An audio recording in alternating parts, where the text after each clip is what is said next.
Hello everyone, how are you doing? This is MD Tech here with another quick tutorial. In today's tutorial, I'm going to show you guys how to delete a specific web cookie on Google Chrome. So we have made other tutorials about how to delete your cookies and browsing history and whatnot on the Chrome web browser. In today's tutorial, I'm going to show you guys how to delete it for a single website.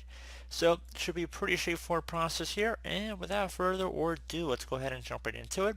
I'm going to start by opening up the Google Chrome web browser if it's not currently open. You want to go up to the menu icon near the top right corner of your Chrome web browser. Left click on it one time. Then you want to select the settings option near the bottom of this context menu. Now you want to scroll down on this page until you get to advanced and go ahead and left click on that one time. Now you want to locate the privacy and security section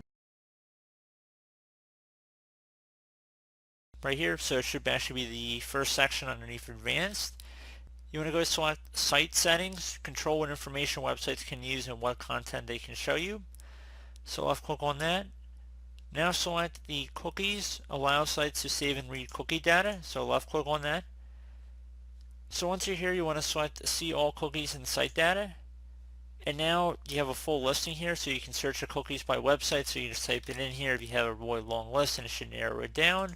Otherwise, if you don't mind searching through the list here, it's fine. Go ahead and click the little trash can icon next to whatever site you want to delete the cookie data for.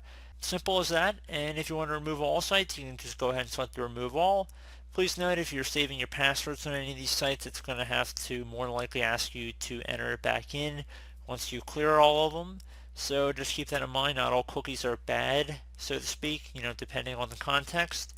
So pretty straightforward process here, guys. Do hope I was able to help you out, and I do look forward to catching you all in the next tutorial. Goodbye.